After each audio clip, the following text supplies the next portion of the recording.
जैसे ही अक्टूबर 2025 theory exam का date से डिक्लेयर किया गया, हाहाकार मच गया क्योंकि फेल होने के चांसेस बढ़ गए। लास्ट टाइम अप्रैल 2025 में जिन्होंने एग्जाम दिया उनके एग्जाम के बीच में गैप नहीं दिए गए थे, इसलिए क्वेश्चन पेपर काफी इजी बनाया गया।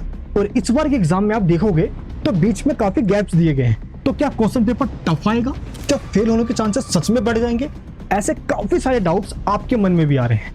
अब तक ऐसे कई सारे मिस्टेक्स जो स्टूडेंट्स करके आ रहे हैं ना, वो टोटल 3 ही मिस्टेक है, जिसके कारण ना तो उनके 90 to 80% आ रहे हैं, जो सिर्फ पास होने आ रहे हैं वो भी फेल हो जा रहे हैं। तो आज की इस वीडियो के अंदर मैं आपको वो सारी सीक्रेट बात बता दूंगा जो अब तक आपसे छुपाई गई या जो आपको बताता है नहीं कोई। तो प्लीज इस वीडियो को एंड तक बिना स्किप करे देखना, क्या पता आप वही पॉइंट स्किप कर दो जो सच में आपके एग्जाम में आपको 80% दिलवा दे। मैं मनीष वर्मा, आप सभी का स्वागत है हमारे चैनल। तो इन नोटिफिकेशन में जो 3 मिस्टेक्स बताए गए ना, ये एक मिस्टेक आपकी बहुत काम की है।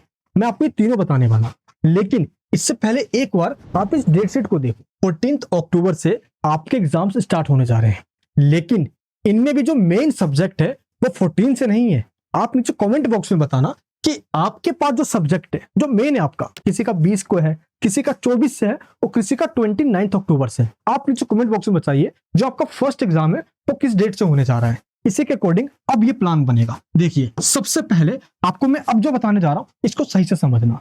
टोटल 30 सितंबर से लेकर 20 अक्टूबर तक कुल मिला के हम 20 दिन का एक रोड मैप लेके चलेंगे।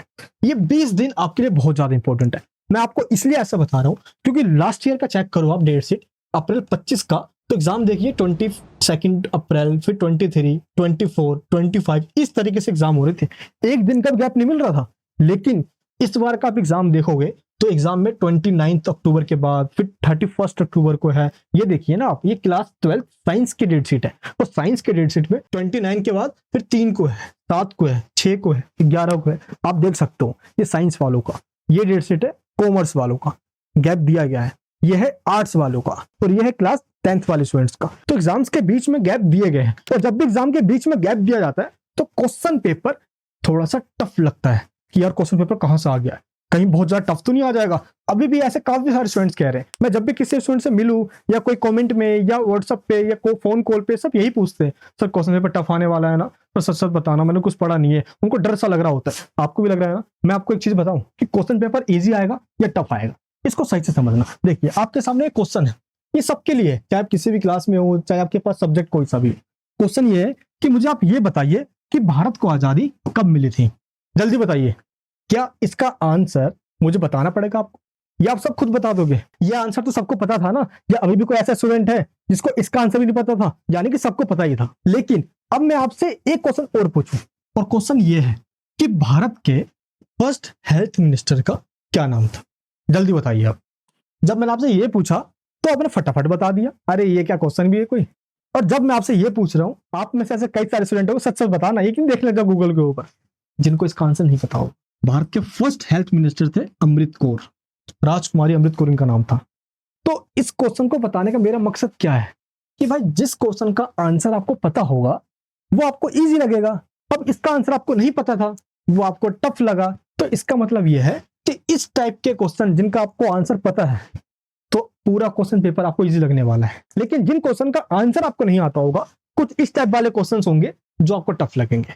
बाकी इजी और टफनेस कुछ भी नहीं होता, बस माइंडसेट का गेम है। लेकिन मैं भी आपको बताऊंगा कि कुछ भी आपको टफ नहीं लगेगा, तब आपको इजी लगेगा। बस एक चीज का ध्यान रखना, वो दिन सोचो जब आप एनएस बोर्ड में नहीं आए थे, जैसे तैसे करके आप पहले बोर्ड में पढ़ रहे थे अपना। अब चाहे कोई स्टूडेंट फेल हो गया हो, 75% ना आया हो, या एक चाह कि मुझे 10th या 12th में पास होना है, तब मकसद आपका जो भी रहा हो, जिस वजह से आप एनएस बोर्ड में आए, लेकिन वो दिन याद करो जिस दिन आपके पेरेंट्स, आपके माता पिता के आंखों में आंसू आई होगी। अब आपको लग रहा है कि नहीं, वो कब रोए? वो आपको बताते नहीं है मेरे दोस्त। जब वो रात में अकेले सो रहे होते हैं ना, तो वो आपकी ही बातें कर रहे होते हैं, कैसे करेगा अब ये, कोई नहीं अब एनएस बोर्ड में गया है, वो आपसे उम्मीद लगा के रखते हैं कि यहाँ पे अब ये कर लेगा। लेकिन उनके मन में डाउट चल रहा होता है, लेकिन वो सामने से आपको वो कभी नहीं कहते। जिस दिन आप फेल हो गए थे ना, या आपके परसेंटेज कुछ कम आ गए थे, उनके आंखों में भी आंसू आ गए थे। जब आपके साथ कुछ होता है ना, तो बुरा उनको लगता है, और ना कि सिर्फ उनको, पूरे घर वालों को बुरा लगता है। पर उन्होंने आपसे उम्मीद की कि चलो अब आप एनएस बोर्ड में आ गए हो और यहाँ पे अब आप अच्छा करने वाले हो, लेकिन कई लोग अभी भी वो सेम गलतियां कर रहे हैं। एग्जाम्स भी आ गए हैं, अभी तक वो कुछ भी ऐसा नहीं कर रहे। तो आज और अभी अपने पेरेंट्स का चेहरा याद करो, आप अपने माता पिता का, और सोचो कि अब ये गलतियां मुझे दोबारा नहीं करना। उनको वो खुशियां देनी है जिन्होंने 9 महीने रख के मुझे पैदा किया, इतना बड़ा पाल पोस के कर दिया, और अब मैं उनके लिए इतना सा काम नहीं कर सकता। अरे सब कुछ कर सकते हैं हम। तो अपने मन में ही बोलो कि अब ये गलती दोबारा नहीं होगी, मैं अपने माँ बाप का सपना पूरा करूंगा, अपनी इज्जत, अपने फ्यूचर और अपने परिवार की खुशियों के लिए। इसलिए कमेंट में एक चीज जरूर लिख देना, आई ट्रस्ट माई सेल्फ। जरूर लिखना कमेंट के अंदर, मैं सबके कमेंट रीड करूंगा। अब मैं आपको एक चीज बता दूं, ये टाइम ना ये दोबारा नहीं आएगा मेरे दोस्त। मैं आज भी अपने सभी प्यारे छोटे भाई बहनों को कहता हूँ, ये तेरा भाई है ना, तेरे साथ खड़ा है। अरे तो टेंशन मत लिया कर मेरे भाई। इधर देख सको, मैं बताता हूँ पढ़ना कैसे है।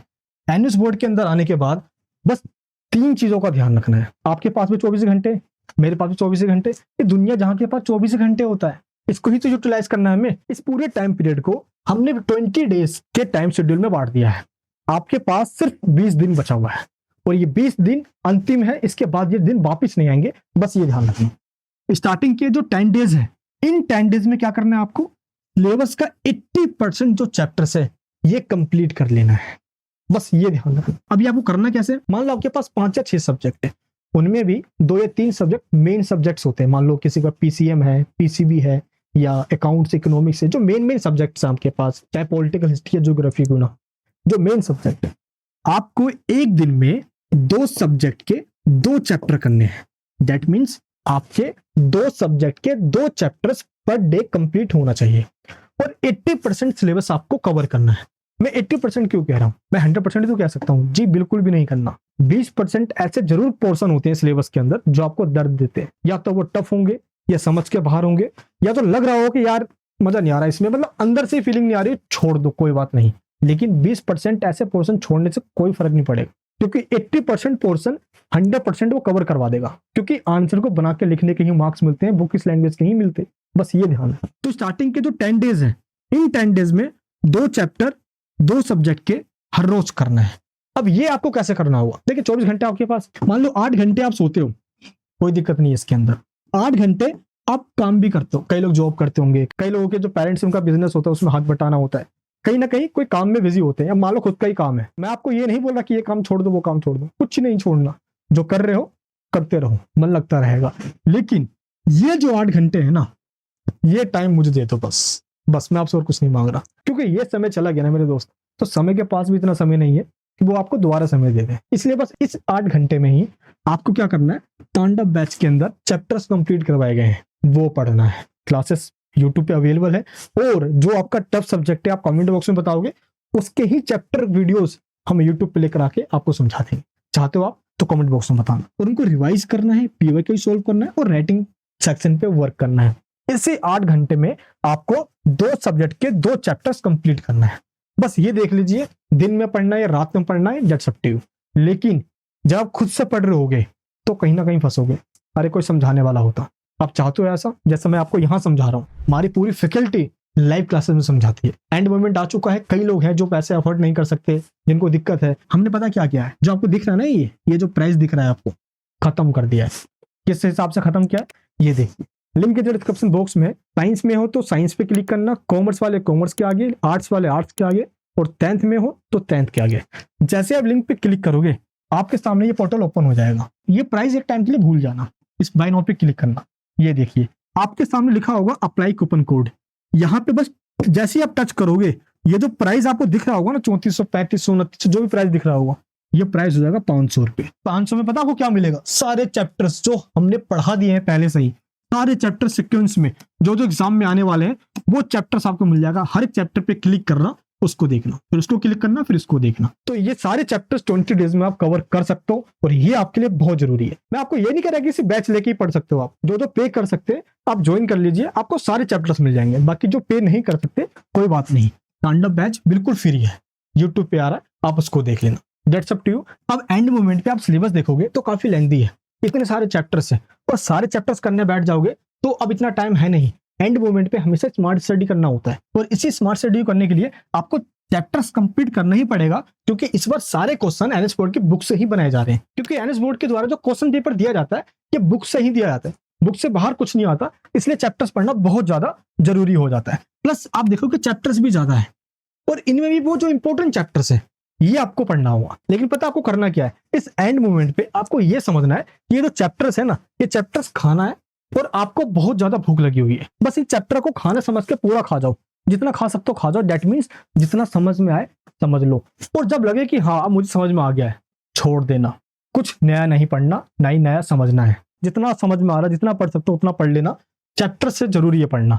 वीडियोस बताया यहाँ से पढ़ लीजिए, अदरवाइज एनएस बोर्ड की बुक्स जैसे ही आप ओपन करोगे ना, ये देखिए चैप्टर के स्टार्टिंग में ऑब्जेक्टिव दिया जाता है।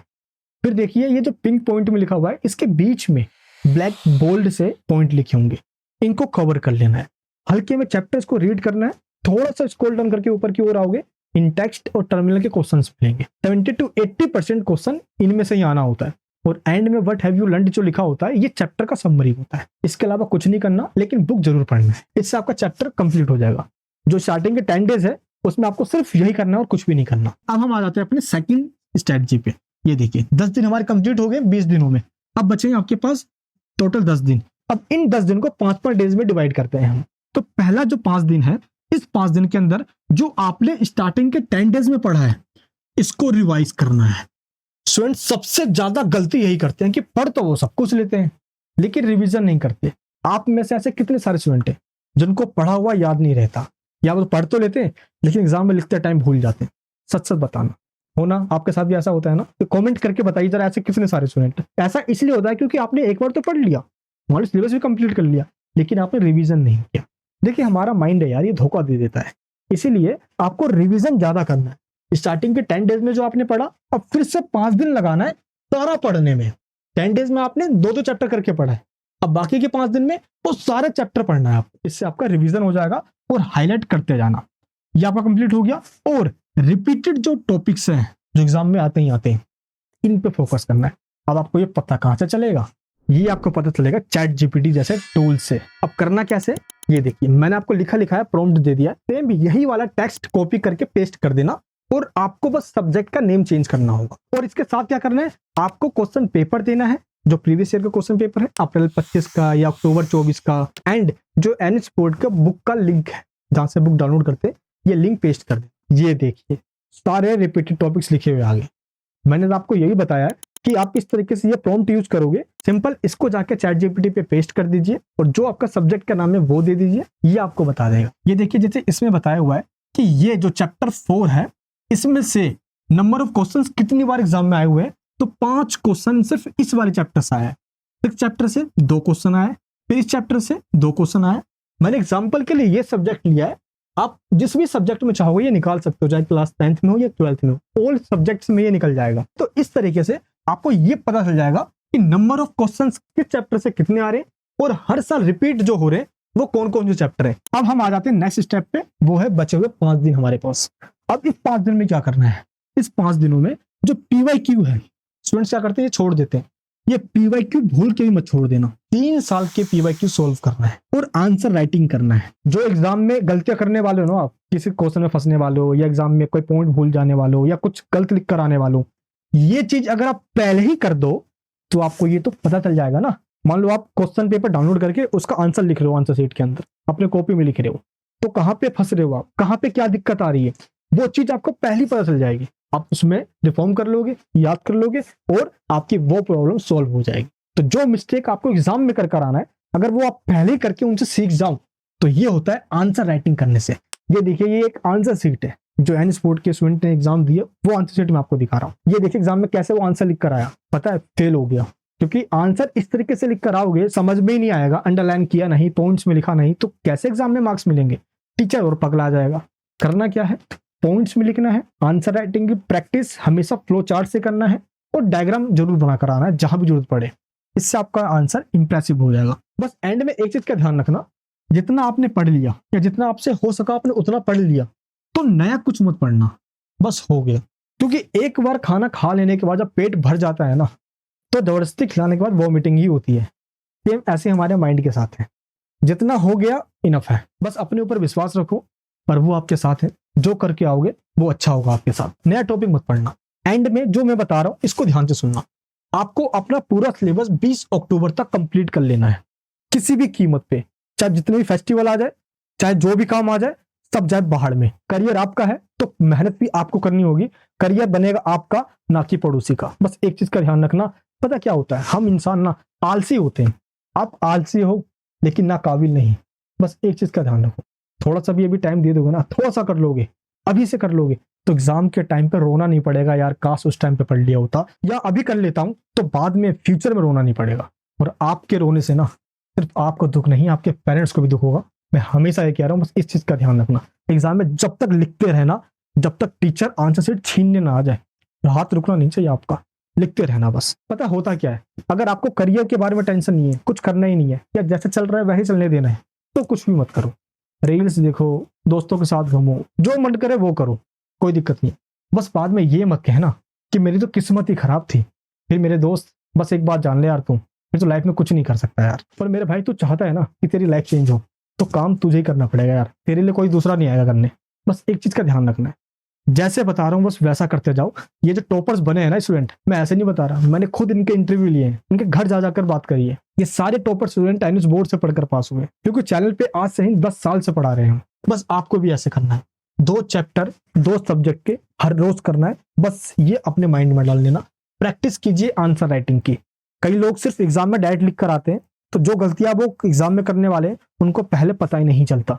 ये आपको नहीं करना। नेक्स्ट क्या है, रिवाइज फॉर्मूलाज। न्यूमेरिकल वाले सब्जेक्ट है तो फॉर्मूला को रिवाइज करो, एंड इंपॉर्टेंट पॉइंट्स खुद के लिखो, और शॉर्ट नोट्स खुद के बनाओ। नोट्स खुद के बनाने से क्या होता है कि वो नोट सिर्फ आपको ही समझ में आता है, क्योंकि वो आपके खुद की हैंड राइटिंग में है, कोई और समझ ही नहीं पाएगा उसको। अब इसका पता फायदा क्या होता है, लास्ट के जो 30 मिनट्स बचे होते हैं, आप फटाफट अपने नोट्स को देखो, जल्दी से रिवाइज कर लोगे आप। किसी और का नोट्स होगा समझ में नहीं आएगा, आपके खुद के बनाए हुए नोट्स हैं, तो जल्दी आपने कब क्या सोच के लिखा हुआ है आपको समझ में आ जाएगा। ऐसा होता है ना अक्सर, नीचे कमेंट बॉक्स में बताना। एनएच बोर्ड की बुक्स तो आपको मिली नहीं होगी, इसलिए हमने क्या किया है ना, पूरे सिलेबस से मोस्ट 100 क्वेश्चन दिए हैं आपको, जिसको क्वेश्चन बैंक कहा जाता है। ये सारे सब्जेक्ट का है। लिंक पे क्लिक करोगे, डिस्क्रिप्शन बॉक्स में दिया हुआ है, ऐड टू कार्ट पे क्लिक करोगे, प्रोसीड पे क्लिक करना, डिटेल फिल करना, पीडीएफ डाउनलोड हो जाएगी। ऐसे ही सारे सब्जेक्ट का मिल जाएगा आप, तो आप इनको डाउनलोड कीजिए, हिंदी मीडियम और इंग्लिश मीडियम में, और पढ़ना स्टार्ट कीजिए।